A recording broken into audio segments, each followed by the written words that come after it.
جی تو اب ناظرین جو آپ کو میں نے ابھی کہانی سنائی اس میں آپ دیکھیں کوئی اور خاتون اگر یہ ماجرا دیکھتی کہ میں گاڑی نکال رہا تھا اور ایک خوبصورت خاتون مجھ سے فری ہو رہی تھیں تو وہ تھوڑا سا تو حیران اور پریشان ہوتی ہیں اور شاید رک کے یہ دیکھنا بھی چاہتی ہیں کہ آگے کیا ہوتا ہے، لیکن اس کے بعد یہ بات بھول جاتی ہیں اور آگے چلی جاتی ہیں۔ اور اگر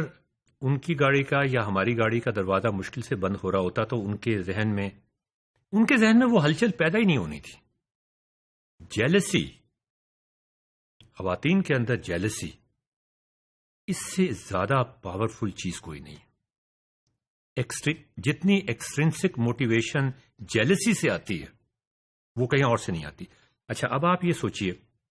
کہ ایک آبزرویشن تو میری وائف کی تھی کہ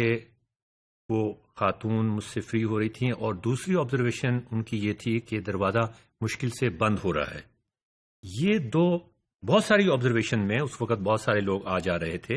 انہوں نے ان دو چیزوں کو فلٹر آؤٹ کر لیا، ان دو چیزوں کو سلیکٹ کر لیا۔ ان دونوں چیزوں کو سلیکٹ کر کے انہوں نے ان کو آرگنائز کرنے کی کوشش کی اور ان کو انٹیگریٹ کرنے کی کوشش کی، اور جب انہوں نے ان کو انٹیگریٹ، اور اس کے پیچھے جو ڈرائیونگ فورس تھی جس نے اس کو سٹارٹ کیا اس ایکٹیویٹی کو اور اس کو انرجی دے رہی تھی، سوچنے میں بہت سخت انرجی استعمال ہوتی ہے۔ آپ اندازہ نہیں کر سکتے کتنی انرجی ویسٹ ہوتی ہے۔ انسان جاگنگ کرے 1 کلومیٹر اور اس طرح کی چیز سوچ رہا ہو تو انرجی تقریباً برابر کی ہی استعمال ہو جاتی ہے، کمپیریبل ہوتی ہے۔ تو میری وائف نے اسے کنیکٹ کیا آپس میں کہ اچھا ٹھیک ہے، میرے ہسبینڈ جو ہیں وہ کوئی اتنے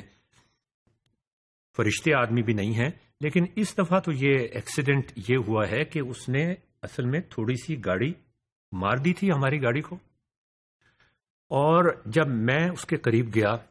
تو وہ یا تو تھوڑی کھسیانی ہوئی بھی تھی، اس وجہ سے بہت پیار سے بات کر رہی تھی، یا وہ یہ چاہ رہی تھی کہ میں اس کی مسکراہٹ دیکھ کر موم ہو جاؤں اور واپس چلا جاؤں، یا وہیں کھڑا رہوں اور اپنی گاڑی پہ نظر نہ ڈالوں، اسی کو دیکھتا رہ جاؤں۔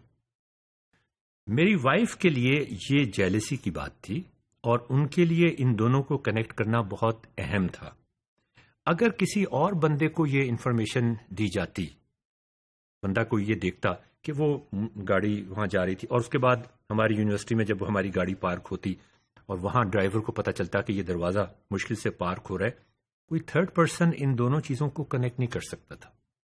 خاص طور پہ وہ تھرڈ پرسن جس کے پاس یہ والی انفارمیشن، یہ پرائر نالج نہیں تھی کہ ایک خوبصورت خاتون اپنی گاڑی کو میری گاڑی کے پاس سے نکالنے میں مشکل محسوس کر رہی تھیں۔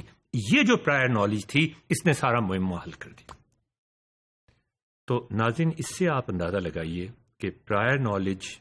اور انٹرنسک موٹیویشن کتنی اہم چیزیں۔ کہانی یہاں ہم ختم کرتے ہیں، اب اگلی کہانی کی طرف چلتے ہیں۔